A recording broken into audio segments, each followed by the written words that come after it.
Hello guys and gals, and welcome to another exciting episode of Murel's Indie Hour, the only podcast on the internet where I, Murel, talk about indie games for about an hour, more or less. This week joining me, I have Matt Siegel, lead designer and Dark Lord from Cards and Castles, as well as the master of coin, Robert Del Papa himself. This week we're going to be talking about Cards and Castles, this great little RTS CCG that combines StarCraft-like tactics with the traditional card collecting game. It's super nifty. Check it out for free on iOS and Android. They've also been greenlit on Steam and have given us 50 beta keys to give away to try out the PC version of the game. If you stay tuned, we're going to tell you how to win one of those keys at the end of the episode. Also joining me, I have Blade666, the founder of Red Hot Gamers. You may remember him from the RHG podcast that I used to co-host, or you may remember him from the first episode of this podcast. Either way, he's British and kind of funny once in a while. So, let's get to it. Just remember, at the end of the episode, details on our giveaway, and I will talk to you at the end. Talking to a lot of the indie devs, it seems really split. A lot of them are self-taught or took online courses on things like Udemy or Lynda, and then the other half are taking the more traditional route. And I was just curious if you guys have a background in formal technical training, I suppose. The answer is no. I taught myself how to program when I was 12, and I have had a lot of experience in, work, in actual formal workplaces. I used to work at Disney, worked at startups. I learned a lot from, other engineers, very senior people. So what languages did you teach yourself, and what do you think, which ones do you think would be the best if you was to advise somebody who was looking to get into that sort of thing? Well, I think I started learning programming in the 90s, so maybe not so relevant what I started with, which was originally calculator scripts and then C++. Okay. Which C++ is still fine. I tend to say for a new game developer, a game developer is probably going to be most motivated and have the most fun with something that allows them to quickly get a game up and running, like a prototype, something you can actually play with your hands, and not have a lot of architecture level work.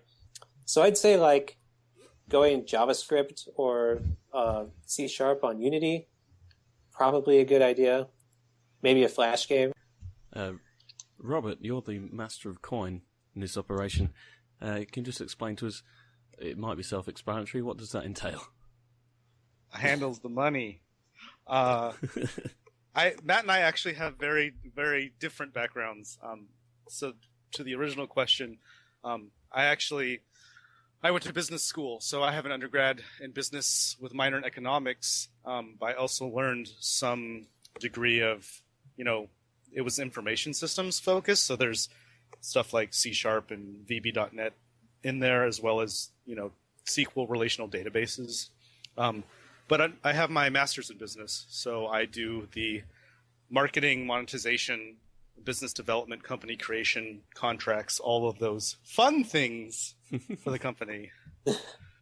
Robert does some fun things in the game design area. He used Sometimes. To work for... Who did you used to work for, Robert? CLG, for market research? Oh, for CounterLogic Gaming? Yeah.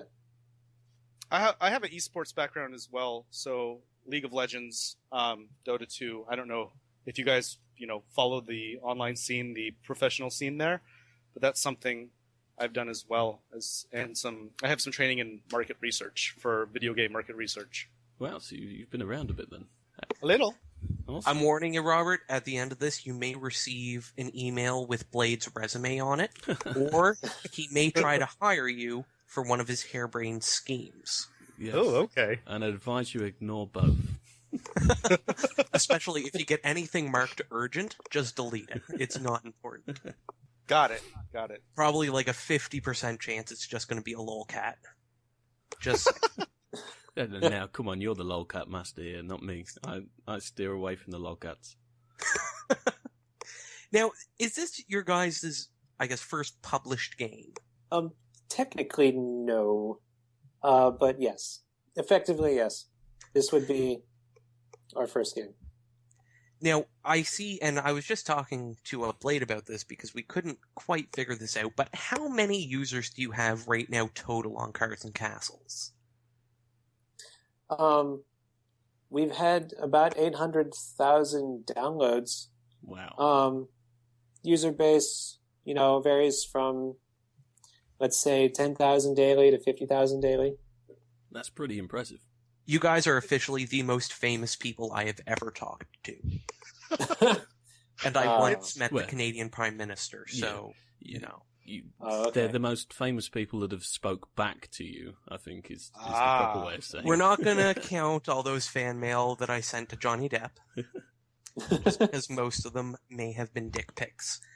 Anyway, so because I saw on the Google Play Store, it's Play Store on Google, I can never keep them straight. It had over 100,000 downloads, and I was like, that's a very inaccurate number. So to hear that you guys can get up to 50,000 players a day is kind of mind-boggling to me. Yes, there's an answer for this, actually, very clearly. It's kind of obvious if you look into it. We're actually more favored, so to speak, by the Apple App Store, and we are consistently featured as, top game updates, top strategy game, top card games category when we release updates in the UK, in the US, all over North America, honestly worldwide. I have a pitch deck for business dev that has the stats, but they sound impressive. It depends, how you view it, but it's like we've been listed as a top game on Apple Store in it's like 120 countries at a different point in time. Jeez. That's the Apple audience the Apple audience carries the weight. Fantastic. That's why you see that. Well, yes. I am an iPhone fanboy. I can't speak for Murel, so we'll not talk to that Android president for that. Now, is there a difference between developing for Android and iPhone? Not really. Because I see a lot of Apple-specific apps that I really want to play, but I'm not going to go buy a fancy iPhone for several $100s because I go through phones I probably go through at least 2 or 3 a year, so I'm much happier with my $60 Androids. So right. Is there a reason that developers tend to favor Apple? Is it just more app users are on Apple? It's only one way to say it. Apple usually spend more money. Yep. I thought we were going to have to both field that question. There is some more development screening. So games that make it on, you can put whatever the hell you want on Google Play, right? Yeah. You can put poop in a box, the game, and it's no problem, right? We don't talk about Murel's published games on the podcast. That's just a self-promotion thing. I like to keep my game dev separate from what we do here. Yeah. But not to say Google Play is bad. If there's a Google person out there, I love you guys. You're awesome. You're the best ever. It's a little bit different. So the users are a little bit higher quality, so to speak. But they on Apple, so they pay more, basically. Yeah, because we get quite a few where we do a lot on indie game coverage. We get quite a lot of people who are like, hey, try my app, and I'll go and it'll be on the Play Store, and I'll be like, oh, great, this is going to be terrific. And then it hurts me to play. It physically hurts me to play. And I won't mention any apps in particular because someone requested I do their app for a review, and I was like, yeah, I'll totally look into it. And I've never picked it up again, and I'm scared that they're still following my career, hoping that I'll put out a review for their game. But, yeah. Murel, people stopped paying attention to your career about 6 years ago, I'm afraid. But, anyway. Can you feel the love, guys? We're a very loving, supportive group. Yeah. Honestly, Matt and I are best besties. We're married compared to you guys. I don't know. Whoa. I kind of feel like we're married. Me and him, I already have a wife. We spent a lot of years playing Eve together, and you never really have friends in Eve, which I think we was about as close as you got to having friends in Eve. We didn't shoot each other. Sorry. I'm sorry, I missed. Oh, it's like Game of Thrones, the MMO. Kind of, yeah. Pretty much. Yeah. There's two groups in that game. It's those who are lying to you, and those who are pretending not to lie to you. That's pretty much it. So, getting back to your game, guys, it's free to play, and it does have microtransactions in. Obviously, you've got to make some money somehow. A little bit of a business side of questions, things I had to ask you, is microtransactions in the game itself, does that have to go through Apple and Google and whatever? Do they take a cut of it when you make a purchase? And, yes, absolutely. And how generous are they with the slice that they'll leave you with? Because if you look at the mod it's making, bad when the money guy's laughing. In recent news, Steam have, they took it down a few days later, but they allowed paid mods for Skyrim on Steam, didn't they? And Steam kept like 75% of what you could sell that mod for, which a lot of people were quite angry about. That's interesting. It's actually not that bad. It's actually a pretty standard model, and you can look this up, but they do take 30% on most platforms. I think that's reasonable. That's a lot better than what Valve were doing, definitely. And that move kind of blew my mind, because I've been looking, I just recently started doing some Fallout stuff with mods, and there are some really high-quality mods out there. And when I initially heard about the transactions, I was like, oh, there's going to be so many people selling so many just crap and all that. But now I kind of feel bad that the people who are putting the time in aren't getting their money. Yeah, I mean, it's a different... I mean, I don't know how much you want to talk about the politics of that, but it's a different thing when, the intellectual property entirely is owned by, Bitmass, the company, Cards and Castles stuff. So to take anything more than 30% would be a harder sell as opposed to modding someone else's intellectual property. It's a little bit of a different beast, right? Yeah. True, yeah. Now, this, and I don't know if this is common knowledge or not, but you guys are currently in the beta for a PC client, correct? Yes. Correct. Am I allowed to talk about that? Because as soon as I started asking, I was like, I don't know if this is hush-hush or not. Oh, yes, absolutely. We can talk about that. Now, this doesn't, to me, feel like a port. This feels like a proper PC game. Did you have to go and rebuild everything? No, our middleware will export to PC, Mac, Android, and iOS. That's pretty cool. So, this is actually, yes, in terms of technical platform, Matt's answers, yes, we can do that. This is actually kind of, I guess the word's a challenge point for us, or a discussion point, which is, what are our differentiating factors going to be ultimately in the end? Because it is greenlit for Steam, and so that's where we want to go. Oh, I totally should have looked for that, because I actually have a segment I'm working on called Red Light, Green Light, where I go through green light games and make fun of the bad ones and promote the good ones. And I wanted to include Cards and Castles, but I was like, oh, there's no news about it being on green light. And I guess I just didn't look particularly hard. Yeah, we actually, I mean, to be completely blunt, we actually went on it twice. So the first time we didn't get as much traction and the game was not as far along. So it was a little more beta-y and it was a little more, it looked more like a mobile game, and the Steam community seemed less thrilled about that. Yeah.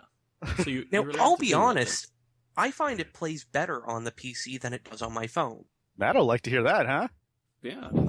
Yeah, I kind of feel the same way. Actually, not that. I mean, it was originally designed for phone, so of course the UI is very, very good on phone. I just, I like having big monitor and using a mouse. I'm old; it's more natural to me. Yeah, the same. Yeah, I've got it installed on my iPhone. I've got it installed on my Android tablet and on my PC, and I play it more on the PC, I think, than the other two. Even though obviously I probably have my phone on me 100% of the time. I do like the fact that it does sync cross-platform, because I do like being able to turn off the computer, get comfy, and then pull out my phone and play the exact same game I was just playing 20 minutes ago. Yep, for sure. And that now, is fantastic. Is that logistically difficult? Not really. Then why didn't Blizzard do it with Hearthstone? They did. Took them a while. Oh, it's on there now? Is that on there now? Yeah. Okay, fair enough. I wasn't aware of that. Was it this month or last month? Or like a month ago, right? What, Hearthstone's mobile port was a month or two ago, I guess? I don't know. No, I mean that. I agree. Yes, but your cards aren't on there from. Well, my one anyway. When I logged into my account on Hearthstone on my tablet, I had to start afresh, so to speak. Really? Uh-huh. No, they're on. They should be there. That's quite depressing. Do you know how much time I've sunk into rebuilding my deck back up? Good. Your shaman deck was just unreasonable. Yeah. Damn. I'll have to look into that. It's still your Battle.net account. Do you know what? Yeah. I've been slagging off Blizzard to everybody who would listen because of that. Blade, are you going to apologize to Blizzard? My apologies, Blizzard. You make top quality games. Agreed. For the record, Yeah, I'm in favor of that comment. they are pretty good. I'm actually going to visit Blizzard next week, but Really? it's actually for a different project. Yeah. Cool. Is that something you want to delve more into, or just bragging?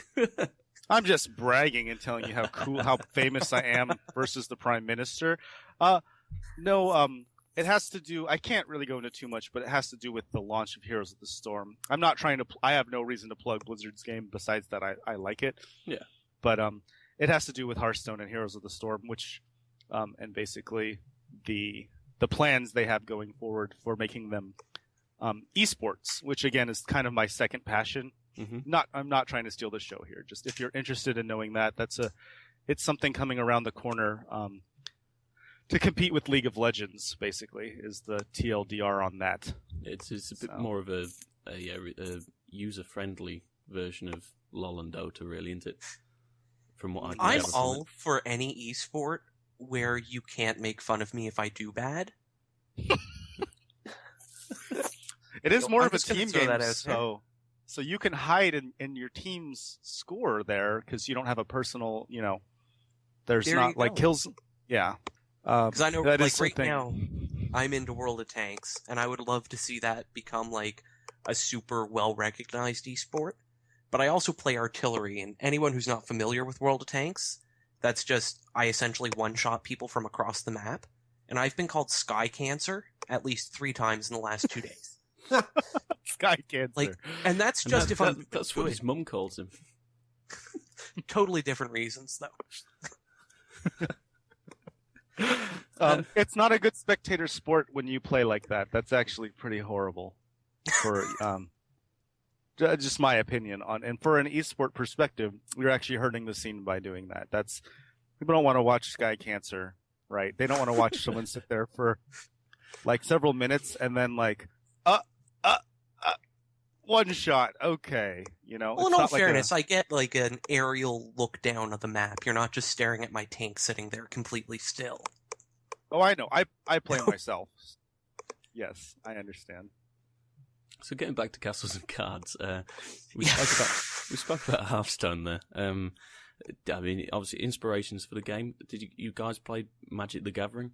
I'm going to take a wild punt at some point during your lives. I did, yes. Quite a lot So in high this, school. that's an answer for Matt, but we have two divergent schools here. We have the Hearthstone school and the Magic the Gathering school between us. That's pretty good. I mean, I played a lot of Magic when I was younger. I haven't touched it for a long time, but I think that's why I got into Hearthstone quite so much when it was released, because it is a slightly watered down version of that. Magic just got far too complicated for me. I needed something that was a bit more PG. I want to poke fun at that, but it was already too complicated for me when it came out. So I can handle Hearthstone personally. I mean, maybe I'm just a dumb business guy, and that's why I'm the master of coin. So We won't trust you with the game, but we'll trust you with all of our money. That seems like a pretty safe bet. that's actually fairly common in the world. So. Now, are you guys, like, friends in real life? Do you live close together, or is this, like, an internet thing? Like, how did you guys get started? Jesus. Ooh, We- this question. We used to live close together. We both had to move for various reasons, but yeah, we were friends for a couple of years. Still Now are. we're just not remote. friends anymore. We are still friends. We're just remote friends. We due met to each our other life through circumstances. the San Diego World of Warcraft meetup group. Oh, right, okay. Oh, why did you say that? Jesus. It's true, Matt. It's Was it- He true. was skirting around it. He's like, I don't want the internet to know I'm a nerd. Were you dressed up at Yeah. the same time?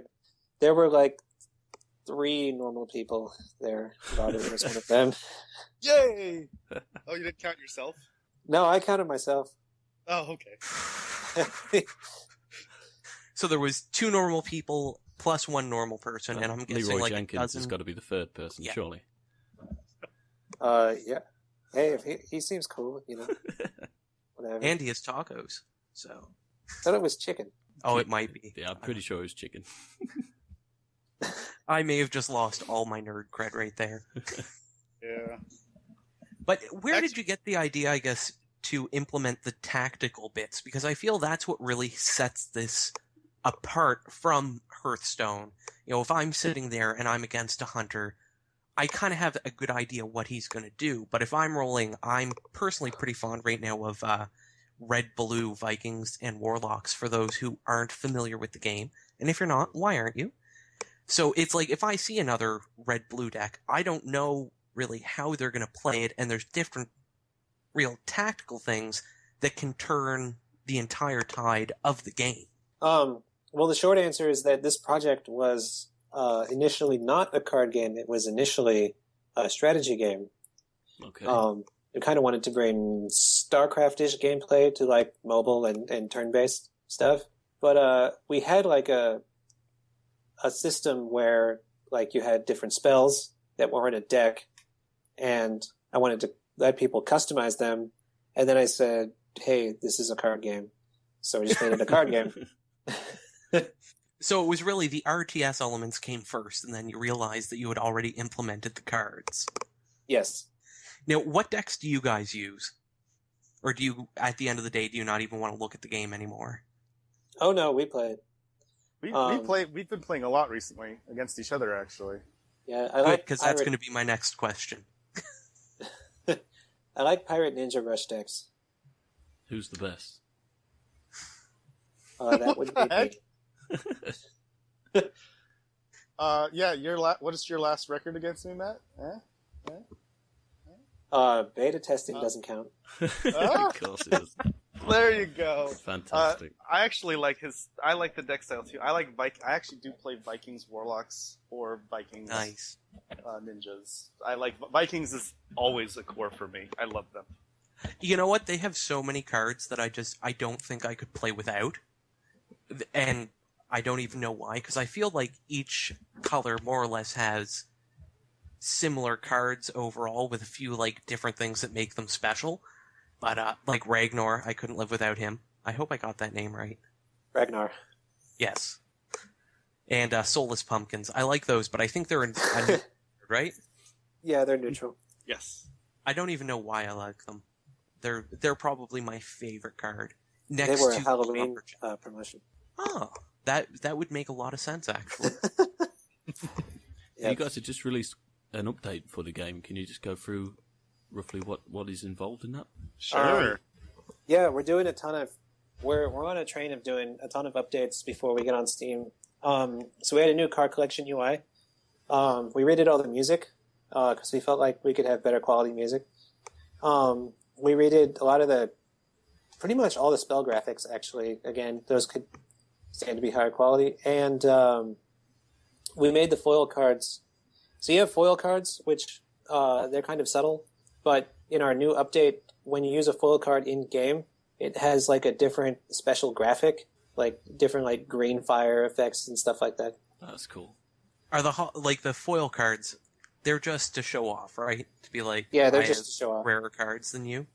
Okay. Yes, it's part of our. We want to keep the free to play, not pay to win model. So it's something where when you pay for decks rather than get them through in-game currency, you have a chance to get foiled. Okay, That's part of fair our. enough. That's fair enough. See, my poor laptop, I spilt a glass of very cheap wine on it, and I yeah. actually, that's why we had to postpone on you guys, because I thought I'd be able to fix it, and it turns out that 20% alcohol by volume wine will do a very terrible, terrible thing to your motherboard. So So it's actually been probably about a week and a half, 2 weeks since I've been able to play it. So if some of my questions are off base, that's why. Oh no, they're totally on base. No, they're totally fine.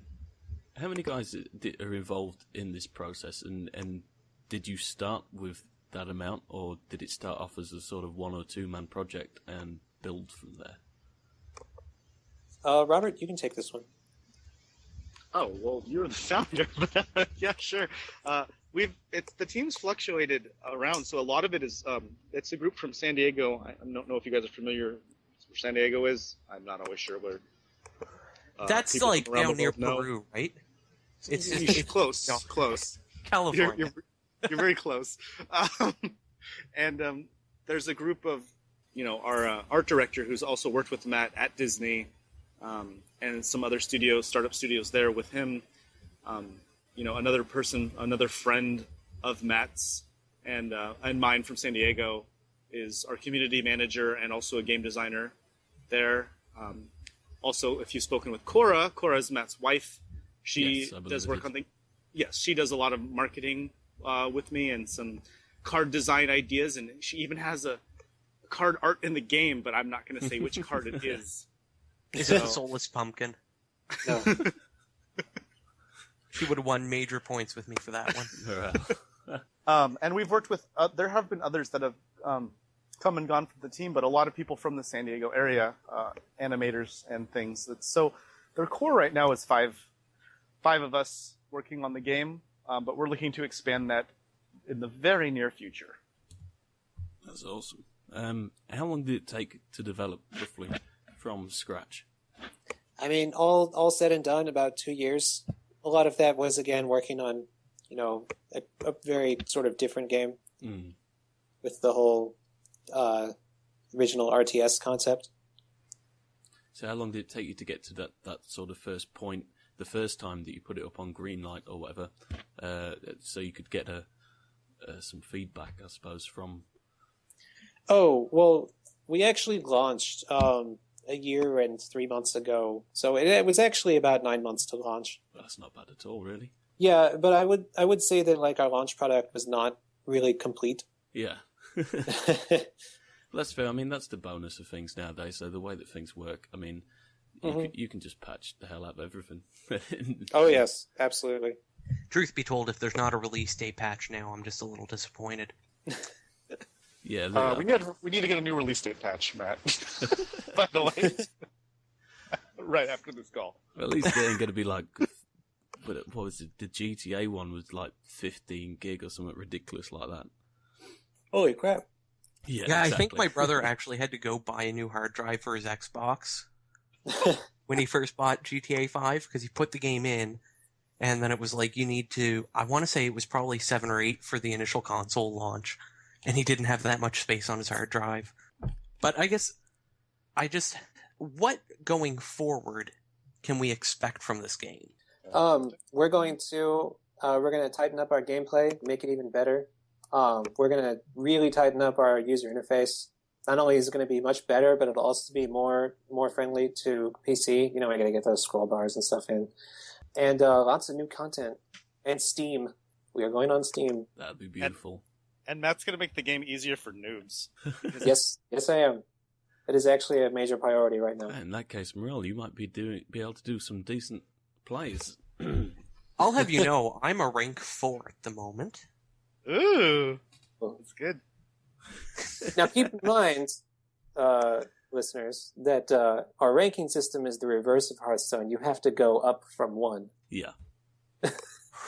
Made him look bad on his own show. Yeah. Murel started the game and thought that he was the boss already, you know what I mean? So sorry. It had to be done. I was sitting at rank 1 for ages. I didn't even play games. I was just like, this game knows how good I am. What's the highest rank at the moment? Rank 20. Are there a lot of players at 20?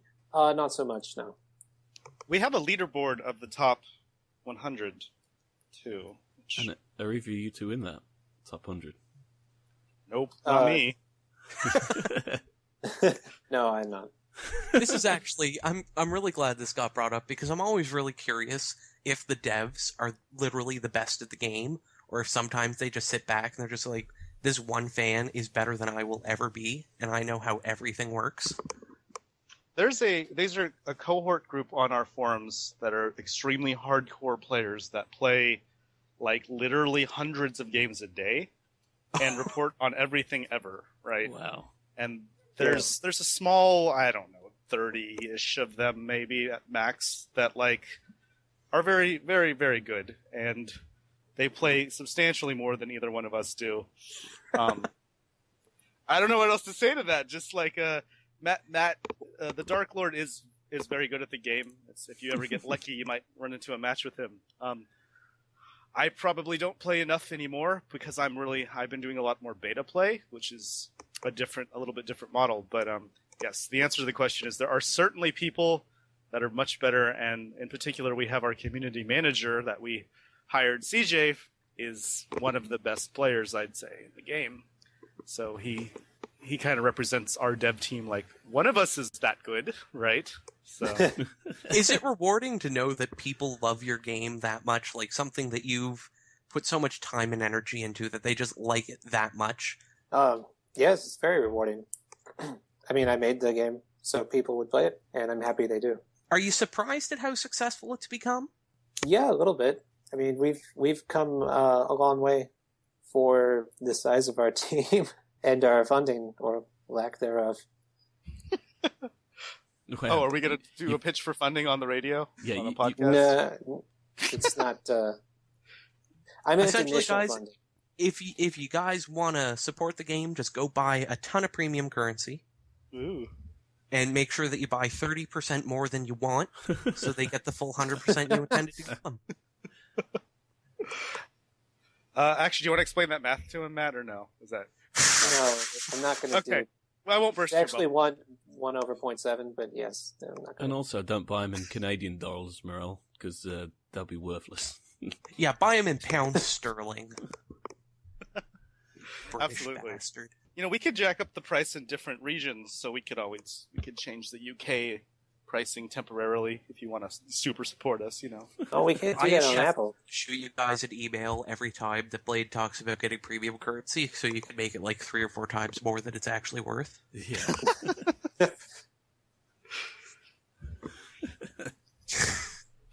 This is fun. Yes.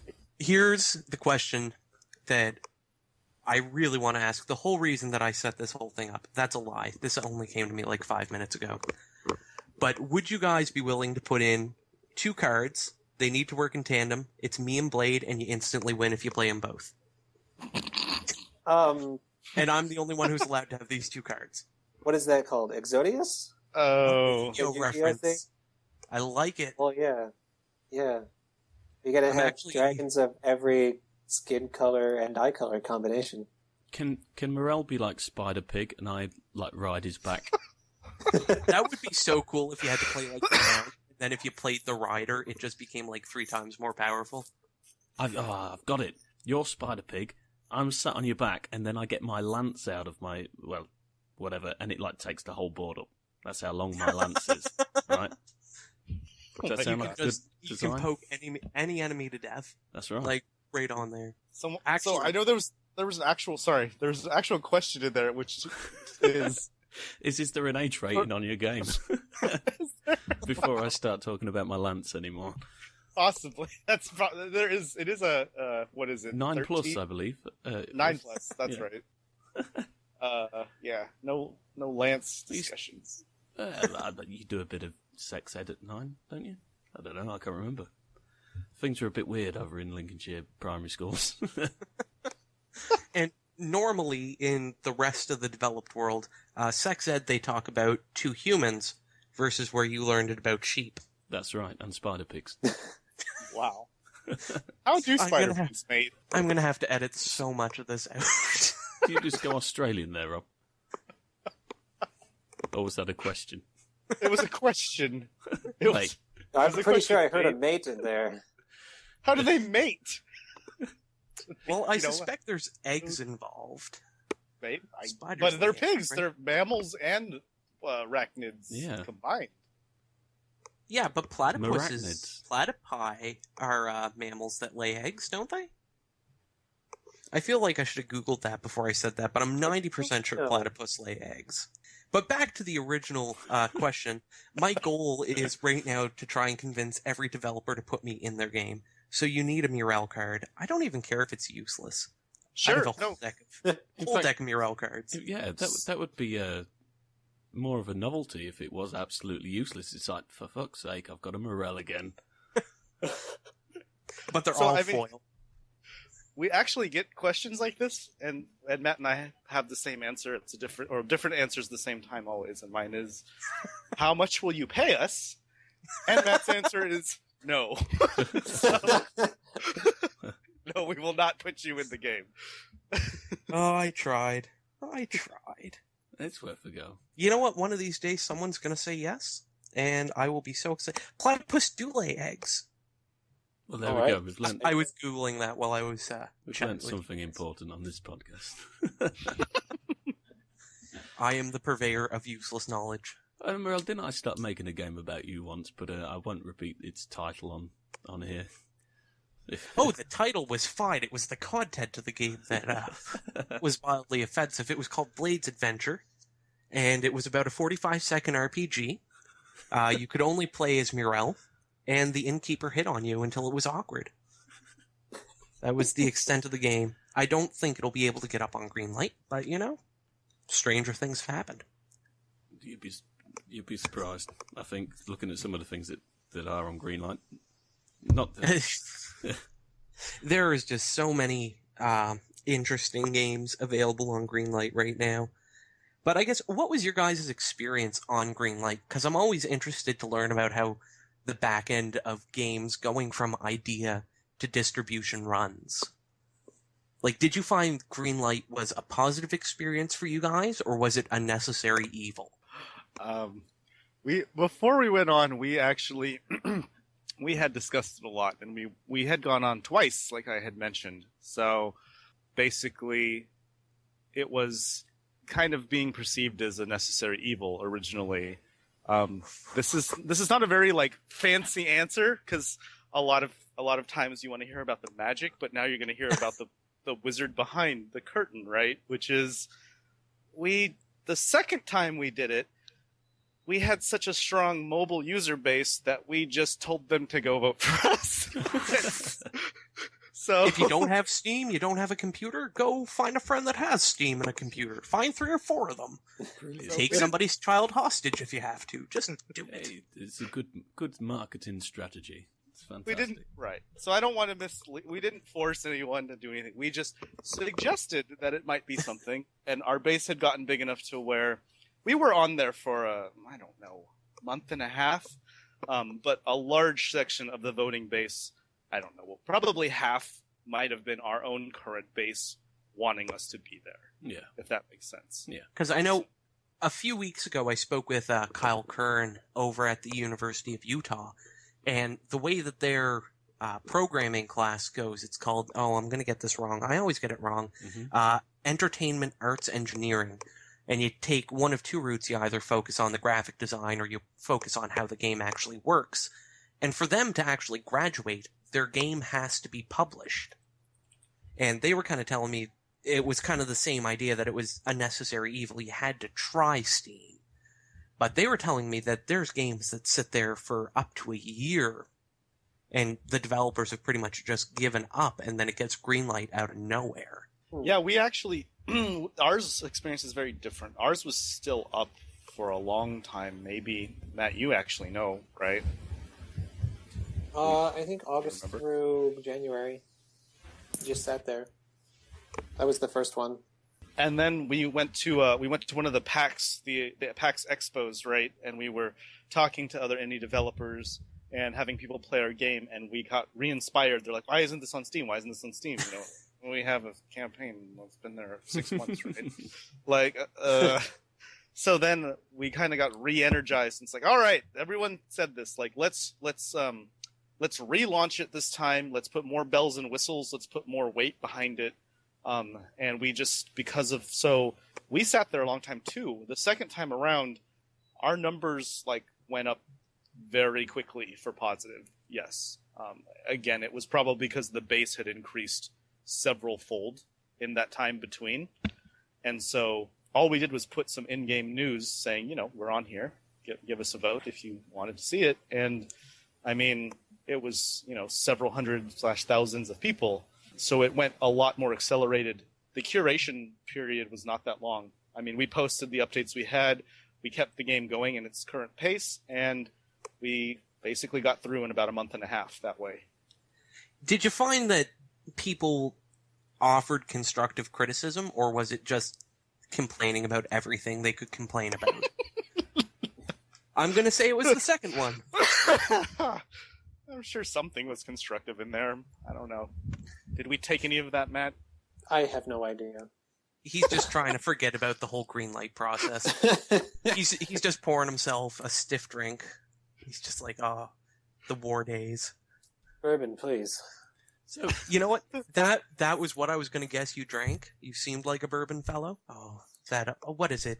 Wild turkey. That's what I drank for a while. I'd actually say rum is my favorite. Murel, you'll drink anything with an ABV, my friend. It's true. It's true. So, did you guys actually want this to go PC, or was it always intended just to be a mobile app? Actually, this is embarrassing, but it was originally intended to be on Facebook. Ooh, okay. Because I have a background in that, and I think it was kind of still in back then. Like, at some point it looked like Facebook might start getting hardcore games. Yeah. And then it stopped looking like that. So... just as a bit of a coincidence, actually, because Murel has a Facebook background too. It's pretty boring. It's just him and his cat, but... I get it.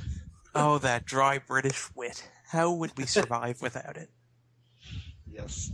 Matt, this is me speaking for Matt, but Matt is... I say this a lot, I don't know if it even makes sense, but Matt's really a gamer's gamer. He's not really a Facebook gamer, or maybe even mobile isn't the right niche. Matt is a hardcore mechanics designer, and he is very good at that, and so... My favorite game is Super Smash Bros. Melee. Yeah. Not Smash 4. It's Melee. So ideally, yes, we would want to be on more the Steam and PC type platforms. Even the consoles would be very favorable, right? Well, that was kind of my next thought is, would you ever consider trying to get this on the Xbox Arcade or whatever their platform is for indie games? Or Sony? I wasn't sure if we could say it yet, Yes, Matt. I don't know. I didn't say anything. What are you talking about, Robert? I don't know. No idea. I just said, Sony's a thing. I try to forget that, to be honest. Are available. I'm a Dreamcast. Windows guy. What can I say? You can You got your Sonys, you got your Xboxes, you got your Nintendos, who knows? I did grow up Nintendo. I will admit that. I did. I grew up Nintendo as well. Yeah, me too. I think we all did, and then you grew out With of it. a little sorry, bit of Matt. Sega there. I did play the new Smash Bros. By the way, and I really didn't get on with it very well at all. It's because it has bad mechanics.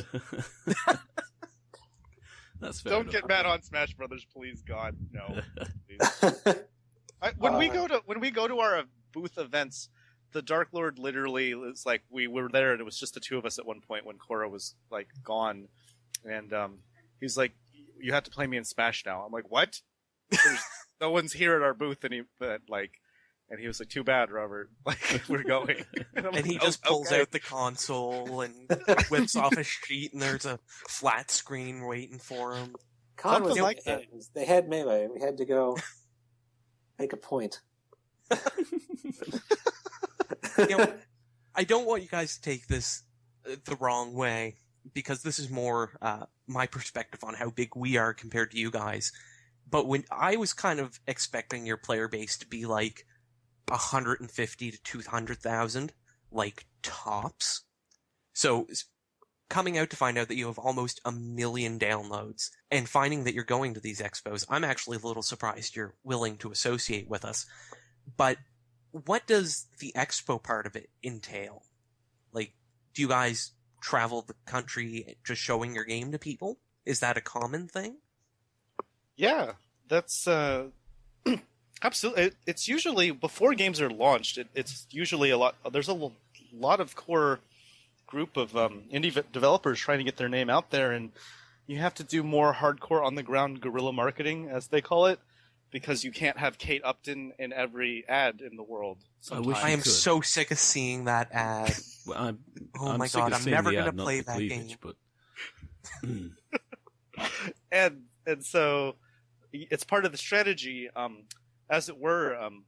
Before I was on the team again, Matt had already done this earlier in the stage of the game, and that's when it makes a lot of sense. But we got to a point where we're like, people like us there, and we want to go. And there's a lot of other indie games, and every time we basically kind of try to time expansion releases around these events. The connections you make there are really what matter. Like, we've met, people directly from Google Play, Nintendo, Sony, Apple App Store, like the heads of business development. You just have to, know you have to know who you're talking to, right? You have to be a little bit careful because you never know if it's, like some neckbeard nerd that's in his mom's basement, or it's the head of, North American division Nintendo, right? I kind of playing like your game. I kind of like that the world's come to this point where nerds are just so commonly accepted that the neckbeard in the basement could be someone who's running a company, and you have to be polite to him because he could be a billionaire, and you'd never know. You heard it here first. Phil Spencer is a neckbeard who lives in his parents' basement. I feel like we're going to have to cut that out. Not that this Phil Spencer person will ever hear it, but... Now, this Phil Spencer person. I don't actually recognize the name, so I was kind of hoping we could just gloss past that. Wow. Okay. So these events that you guys go to, is it something that you've been invited to, or is this something you have to pay for? Yeah, you have to register. You have to you have to pay for it. So how it works is there's kind of different categories. Like, you'll go there, and the big AAAs will have the large sections. I mean, these are in major cities, like Seattle and Boston.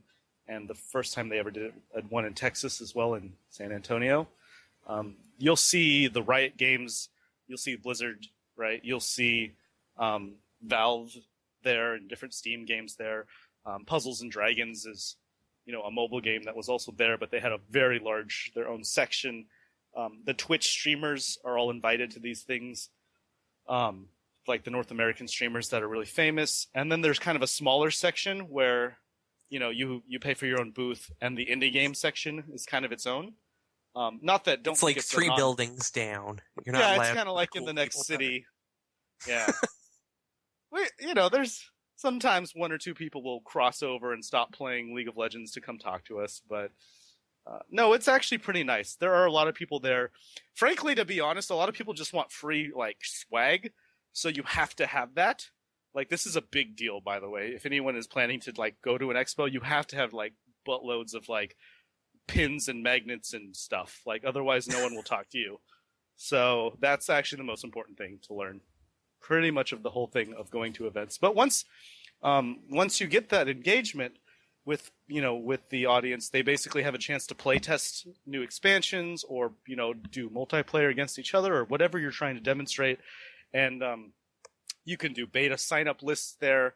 You can have people that are like, oh, I want to try the PC version. And then you can, they feel it's very personalized because they met the developers, right? And they can sign up to play the PC version. Those are lasting users, and they spread the word. And then also some of the Twitch streamers, we actually were there with them, and they were like, oh, well, we do an indie game day. And that's kind of how, you make that connection too. And then that could be something that's very huge for the game. So your advice would be, essentially, if you have an indie game that's relatively solid, run for the expos. Yeah. If you absolutely. can afford an assload of magnets. If you can afford it, yeah. It was game-changing for us. Can I get myself a Cars and Castles t-shirt? There are no t-shirts. We do not have those yet. They're kind of expensive to make. They are. But So... yeah, I agree with you. Word of mouth can be just as useful an advertising tool as Kate Upton's cleavage. It really can. Let's not go that far, but I do agree that word of mouth is very strong. Well, it is. I mean, just from personal experience, I can sit here and look through tons of games on Steam or on the Humble Bundle store or any of the other, online stores. But if one of my friends says to me, "I've played this game, I think it's all right," I'll be on it straight away. You know what I mean? Yes, and yeah, absolutely. And the last kind of key there are a lot of writers, journalists there, like indie game journalists too. So that's part of it too. It's you can email them all day and be like, "Hey, we write a review about our game," right? It's not the same as when you meet them in person and they offer to sacrifice. Yeah, you grab them and then they offer to sacrifice for the Dark Lord, and I basically tell them what Matt will do to them if they don't write a review. Like, then we get it. Surprise, The first little bit of money that you guys earned from this game obviously went to like a soundproofed basement, right? Matt doesn't want to know anyone where he Yeah. I understand deniability. Don't worry about it. Is that where Phil Spencer went? Is that what happened? This Phil Spencer person? Yeah, this Phil Spencer person. He's nobody. I think he was being held captive by a Major Nelson. He's part of some armed forces somewhere. Isn't that right, Murel? I couldn't tell you. I'm actually going to have to Google it right now before I say something incredibly ridiculous. But for anybody out there who is still listening to this for whatever reason, we here at Red Hot Gamers will take a look at literally anything you email us. Literally anything. You will. Yeah, I will. I won't. He'll send me whatever he doesn't want to try. Hence why I played Cards and Castles. I play it too. What? Well, no, I mean, got it started. It's a good game. That's what I was trying to say. Yes. Thank you. Yes. We appreciate that. Thank you. No, seriously, it is. I enjoy it. I enjoy games like that. I love my strategy games. I love my card games.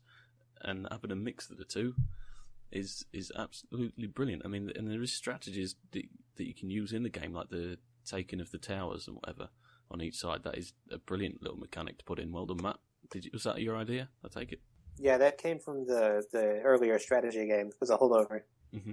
I have to say, the first time that I went second and I attacked the tower, and Buddy runs over and attacks the tower I just attacked and then killed my person.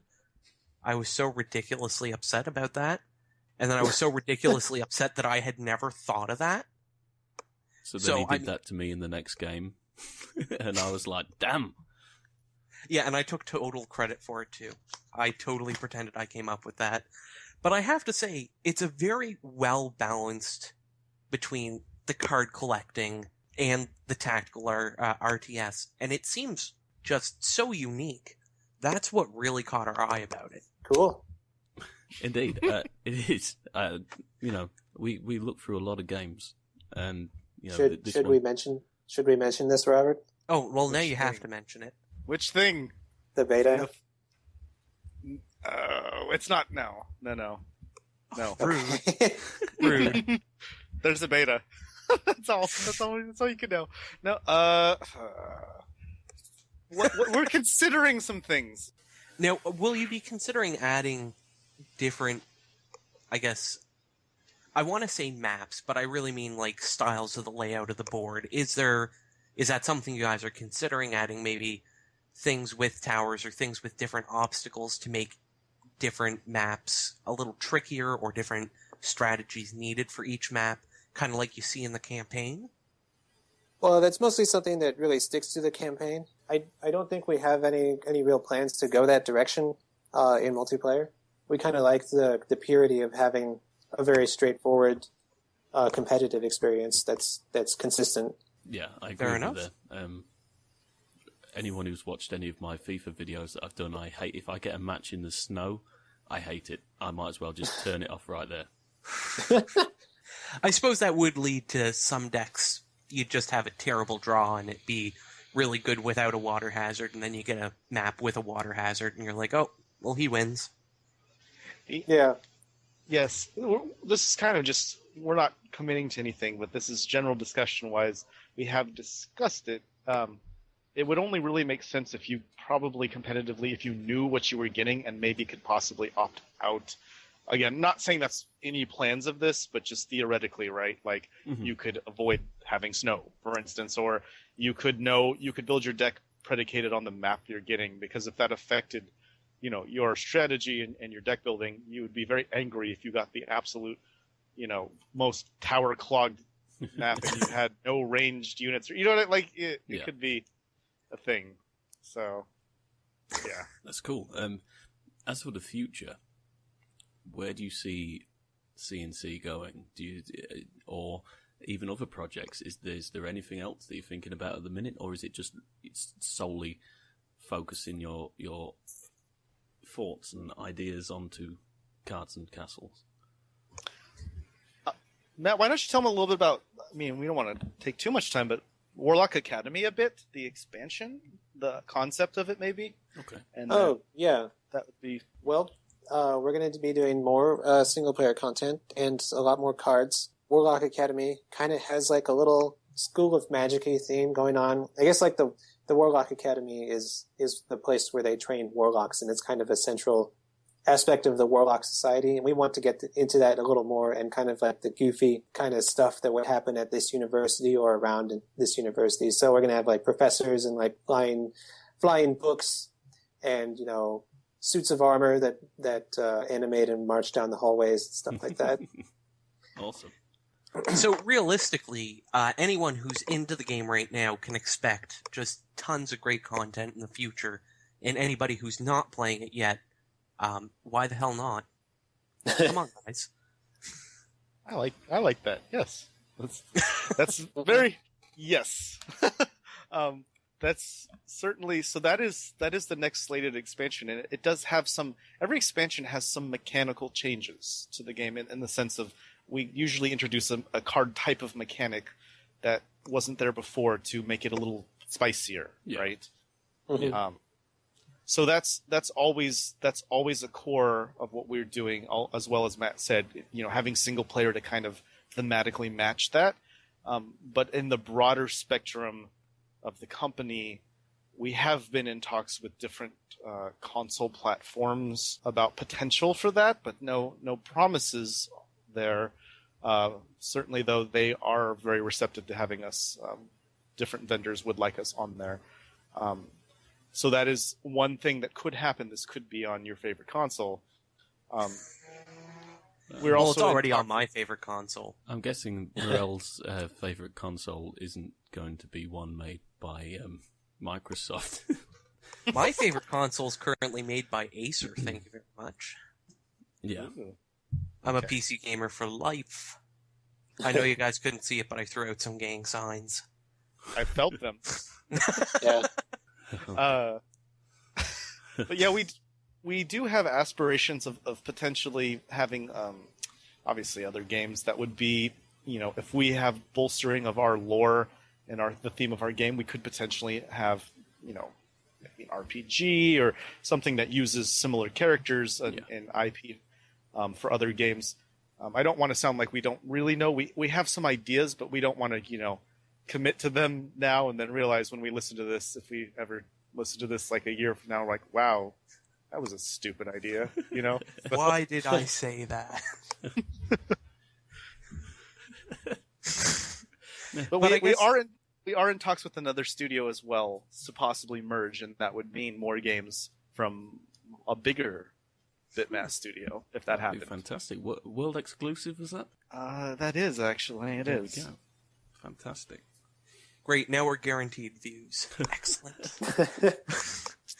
So I guess you guys are considering expanding, the universe of Cards and Castles. Yes, It's actually. kind of the future of the Bitmass is just the expansion of the lore, and universe is the right word I wanted to use there. I think it's a very sensible business plan, to be quite honest with you. You get people that hooked on your characters and your lore. You just keep giving them more and more, and they'll keep buying. Yeah, I think it's an interesting place to explore. We don't really know a whole lot about it, which is intentional. There's flavor text in the cards that hints at stuff, but there's a lot to look at here and figure out what's going on in this world. So was it always intended to be free to play? Yes. And how would that affect if it does go onto console? Well, does it work the same way? Yes, Consoles can do free to play. Yeah. They can. We Can can't guarantee consoles do microtransactions? Yes. that Okay. they can. It's Oh yeah, actually I suppose that would make we've been- sense, wouldn't it? yes. We have been in discussions with different, like I said, vendors. I know I'm being vague on purpose, but certainly that's kind of newer for them, and it's actually something they really want to, brag about themselves. And so they're actually a little bit in a space race to get indie devs on there and to have, microtransaction free to play games as part of their core model, because I think to some degree they know they're a little bit behind in that regard. Yeah. I'm trying to choose Well, I my words know- carefully. The CEO, I think it was, of EA like a year or two ago came out and said, within the next decade, all games are going to be free with microtransactions. What's kind of your opinion on that, Master of Money? What do you think? Like, do you feel that would affect Master of Coin? Sorry, do you think that would affect games in general, or do you think that would be like a very positive move? Oh, why do I get questions like this? Why? I'll Because take you this have one. the title of Master of Coin, I But thought just- you'd be the most. Just before you I do, have an opinion, but go ahead. just before No, you first- do, that quote was from the CEO of the most hated development company in the world. I thought we'd be able to go one recording without pooping on EA. I just you know thought my I'd feelings about EA, Murel. Somebody was caught cheating and they wiped his account. Matt Right, wants I mean, it. Matt let's- wants the question. yeah, Go on, then, Matt. let's look at it this way. The game industry at large has a really horrible tendency to latch onto new trends and just extrapolate them into infinity. The idea of every game being free to play is utterly ridiculous. There's more genres than that don't work with the free to play model than do. Now, certain genres probably will go almost majority free to play. It's very strong. I mean, MMOs are going that way. Once World of Warcraft is done, there's not going to be any more sub MMOs eventually. Card games, probably all free to play. I mean, Magic established that in the 90s as a model and pretty much just gets emulated everywhere. But like RPGs, they don't work. Nobody's figured out how to monetize that well. There's a lot of genres that just, they wouldn't work well. Fighting games, nobody has managed to free to play monetize fighting games in a way that people like. It's just not popular. It's not, party games would probably be the hardest. Like, you're selling people on something like Mario Kart, I think it could which work. is like something you pick up every month at a party to play with your buddies. Like, how are you going to free to play monetize that? Yeah, I think it could work on like your dancing games or stuff like that, where you could buy the tracks. I suppose that could work. I'm going to be honest, Yeah. I don't know anybody who's played DDR in like the last decade. Well, I would we'll still see play what their DDR, model's but going to be like when they come out, when they re-release. When Matt and I used to hang out when we were young lads in San Diego, Matt used to try his skills at DDR at our local. They call it Dave and Buster's. It's actually a adult playground of, you can have alcoholic beverages and video games in the arcade. States. It's an Arcade arcade restaurant with, bar. yes, and so you might be surprised at how good the Dark Lord is at his dancing moves. Throwing it It out actually, when you play it at a high level, it's very stressful on your body, and I can't play it anymore because it kind of hurt my feet. Little bit of chronic foot pain from doing that for many years. Too much dance, Matt. Brilliant. Do you ever use that as an excuse to get out of something? Like if Rob here was like, hey, can you help me move a couch? Would you ever be like, oh, my DDR injuries are acting up? No. Like DDR. They really only act up if I try to play DDR more or do something like incredibly, like if I would like run 5 miles every week, it might be bad. Or if I play a lot of DDR. Sorry, I meant 5 miles a day, not every week. It'd be silly. 5 miles a week is nothing. It's more than I could Right. ever do. I'll be honest. Yeah, he's not lying either. But anyway, So I guess, Blade, do you have any other questions you want to throw out there? I do have one for Rob, but it's more of a personal question than anything. Uh-oh. Oh, God. You've probably been asked this before many times during your life. But what do you call your dad?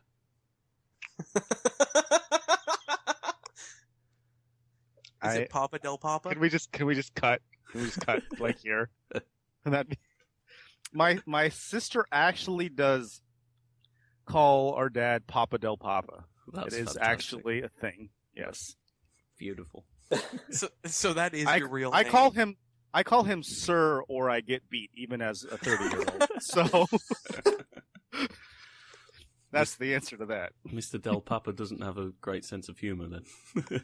Not particularly. Well, then don't let him listen to this podcast. Don't even mention. He does not understand the newfangled technology and has no clue what I do for a living at all. So yeah, that sounds familiar. Do you just say I do computer stuff and he accepts it? Yeah, he asked me to he's like, people at work, he tries to get me jobs sometimes. Sorry for this tangent. And he's like, people at work need their computer fixed. I'm like, okay. Okay, sure. Let me pull out this Rolodex. I'll get in touch with the Geek Squad. Although saying that, Murel, you let your mum listen to that episode of our podcast that I made a joke about her being a whore that worked from home. In all fairness, she made me play that part. There's one of the Red Hot Gamers podcasts, which is a different series from this. For anybody, I'm assuming you guys didn't even look at our website. Most people don't. But I was trying to explain to my mom what I do on the internet, and I was playing a couple podcasts, and there was one where we made a joke about Blade's daughter becoming a werewolf, and I thought that joke was really funny, so I decided to play that webcast for her. And I got to the part where we started talking about my internet speeds, and the joke was I didn't want anybody, we didn't want people just randomly walking into the house because my mom was working. And it devolved into exactly what you expect.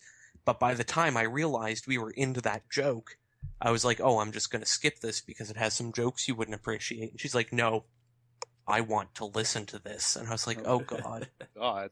Oh, God. Awkward. Yeah. Fortunately, she's about 20,000 miles away from me, so... Yeah. We lucked out there. So I guess, just to wrap things up, because I've completely run out of questions, relevant or otherwise, is there any advice you'd give to anybody currently sitting in their basement trying to make the next Minecraft or Cards and Castles? Work hard and keep at it. It takes a lot. That is good advice. Tenacity is your friend.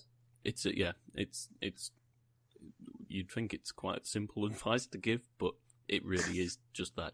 You need to keep putting in the effort. And we've noticed it, and with Murel, when from when we started doing this to when we actually started putting some effort in, like a couple of months ago, we've seen tremendous improvement. You know what I mean? It's been really good.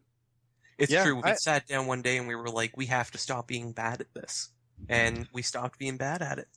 What can I say?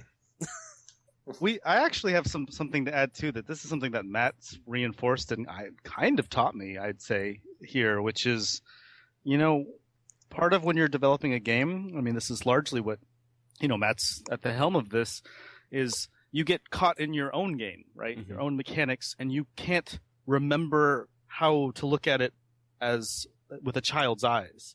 And so I guess the advice here is you have to kind of be mindful of that. You have to realize your own limitations because you're not able to objectively come back to the game as a fresh person. And so things that make sense, that you have built upon and upon and upon again may be totally not obvious to the new person. So the advice here is really always remember to look at it like a child, right? Like a new, the first time you've seen Mario 64 or whatever it might be, you have to, incorporate yourself around people who have all levels of experience to really, get the grasp of how, because the first view of your game is like a first impression of, how people meet each other.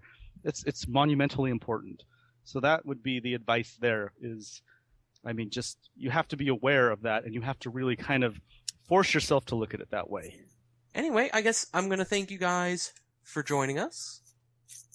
Blade, Thank you for having anything else us. you want to add? Thank you for having us. Oh, cool. I've had a really good night. Yeah, I'll add to wrap it up. Cards and Castles is available now on iOS and Android. We're coming to Steam soon. We have a PC beta out. Follow us on Twitter at Cards and Castles. And that's about it. Give that man a bourbon. So there you have it. Two real cool guys that went from being neckbeards in their mother's basement to multi-billionaire app developers. I'm kidding. But the game is popular and it's growing every day. As they said, 400 new people sign up every day. So make sure you check it out. It's over on iOS and Android. And as promised, if you want to win a copy of a beta key, all you have to do is be on our Red Hot Gamers mailing list. We choose people from that mailing list all the time for free games. I believe most recently we gave away a copy of City Skylines. Now I think we're going to give away a Humble Bundle and a couple of these keys. Or you can tweet at red_hot_gamers and just tell us your favorite deck combo. But don't forget to include hashtag #PickMeRHG. We're going to be picking, I believe, 20 people from those tweets. In addition, check out myself or Blade over on Twitch. You can find me at www.twitch.tv/gwmurel, and you can find the link to Blade's Twitch over on the Red Hot Gamers website, redhotgamers.co.uk. We're going to be giving away one key at least per stream. Remember, we have 50 to give away, so if you're interested, so many chances to win. Anyway, I would like to thank you for listening. If you want to follow us, you can see us on Twitter at GamingWithMurel or at red_hot_gamers. You can see the Cards and Castles guys over at Cards and Castles. Or you can check us out on our website, www.redhotgamers.co.uk. I want to thank you once again for listening, and I will see you in the next episode.